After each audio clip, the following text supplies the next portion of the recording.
बहुत दुख होता है जब आप काबिल तो हो लेकिन लोग आपकी काबिलियत को ना पहचाने। कुछ इस प्रकार की ही कहानी थी दानवीर करण की।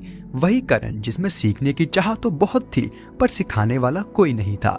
वही करण जिसका जन्म राजघराने में तो हुआ पर लोगों की नजरों में वह सूत पुत्र कहलाए। कुंती विवाह से पहले अपने महल में थी और उसी समय उसके महल में ऋषि दुर्वासा आए जिसकी सेवा कुंती ने बहुत की। और कुंती की सेवा से खुश होकर ऋषि दुर्वासा ने उन्हें सभी देवपुत्र प्राप्त होने का वरदान दिया। कुंती के मन में दिए गए वरदान का उपयोग करने की चाह उठी तो उसने सूर्य देव की उपासना की जिस कारण उन्हें करण की प्राप्ति हुई। जब उन्हें महाबली संतान करण की प्राप्ति हुई तब उनका विवाह नहीं हुआ था और समाज में अपमान के डर के कारण उन्होंने करण को टोकरी में डालकर नदी में बहाने का फैसला किया और वह टोकरी एक सूत परिवार को मिली जिस कारण करण का जन्म कुंती द्वारा तो हुआ पर लालन पोषण एक सूत परिवार के द्वारा हुआ। करण के पास बचपन से ही एक कवच और कुंडल था जो उसे सभी प्रकार के अस्त्र शस्त्र और बीमारियों से बचाता था। करण जैसे जैसे बड़े हुए उनके मन में युद्ध कला सीखने की जिज्ञासा और भी बढ़ती गई। इस जिज्ञासा को पूरा करने के लिए वह गुरु द्रोणाचार्य के पास गए लेकिन द्रोण ने करण को सूत पुत्र होने के कारण उन्हें युद्ध कला सिखाने से इनकार कर दिया। अब करण को अकेले ही युद्ध कला सीखनी थी पर गुरु के बिना शिष्य वैसा ही है जैसे बिना पतवार के समुद्र में नौका चलाना। द्रोणाचार्य से इनकार होने के बाद करण ने एक चाल चली।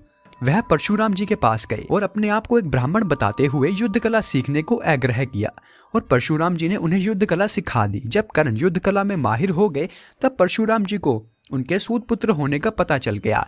करण का सच सामने आ गया। उस समय परशुराम जी बहुत ही क्रोधित हुए क्योंकि करण ने झूठ बोलकर उनसे विद्या ली थी जिसके कारण उन्होंने करण को श्राप दिया कि जब भी तुम्हें मेरी दी गई शिक्षा की सबसे ज्यादा जरूरत होगी तुम इसे भूल जाओगे। गुरु द्रोणाचार्य ने करण को छोड़ पांडवों और कौरवों को शिक्षा दी थी। जब उनकी शिक्षा संपूर्ण हुई तब उनके बीच उनकी काबिलियत को दिखाने के लिए एक युद्ध रखा गया। इसमें गदाधारी गदाधारियों से लड़े, तलवारबाज तलवारबाजों से लड़े और धनुर्धर धनुर्धरों से लड़े। इस युद्ध में अर्जुन के टक्कर का कोई भी धनुर्धर नहीं था जिस कारण द्रोण ने ऐलान कर दिया कि इस सृष्टि में अर्जुन से बड़ा धनुर्धर कोई नहीं है। पर तभी प्रजा में से एक हाथ उठा। वह हाथ सूत पुत्र करण का था पर द्रोण ने यह कहकर करण को चुप करवा दिया कि वह एक सूत पुत्र है। पर तभी दुर्योधन ने अपनी चाल चली। उसने करण की लाचारी का फायदा उठाते हुए उसे अंक देश का राजा बना दिया जिस कारण करण अपने ही सगे भाई अर्जुन के विरुद्ध हो गए।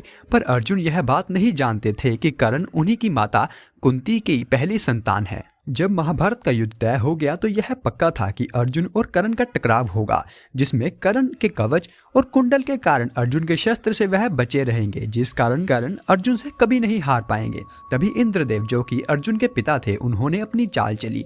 वह ब्राह्मण का वेश धर के करण के पास गए और दान में करण के कवच और कुंडल मांग लिए। करण एक बहुत बड़े दानवीर थे। उनसे बड़ा दानवीर इस सृष्टि में कोई नहीं था। सभी को दान देने की प्रगति के कारण करण ने इंद्रदेव को अपने कवच और कुंडल दान में दे दिए।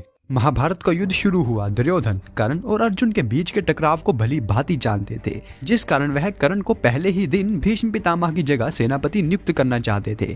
पर भीष्म पितामह ने एक सूत पुत्र के आदेश का पालन करने से सख्त मना कर दिया और कहा कि अगर करण इस युद्ध में लड़ेंगे तो मैं इस युद्ध से बाहर रहूंगा।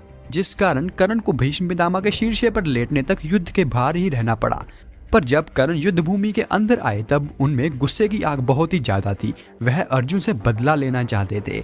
अर्जुन और करण के बीच का टकराव शुरू हुआ। जब अर्जुन के शस्त्र करण को क्षति पहुंचाते तो श्री कृष्ण चुप रहते और जब करण के शस्त्र अर्जुन को क्षति पहुंचाते तो उनका रथ कुछ दूर आगे धकेल देते। तब श्री कृष्ण बहुत ही खुश होते और करण की प्रशंसा करते जिसे देख अर्जुन श्री कृष्ण से पूछते हैं कि पार्थ आप करण की प्रशंसा क्यों कर रहे हैं। अभी श्री कृष्ण बोले कि अर्जुन तुम्हारे रथ पर मैं यानी भगवान कृष्ण और हनुमान जी ध्वजा के रूप में विद्यमान है पर करण अकेले हैं।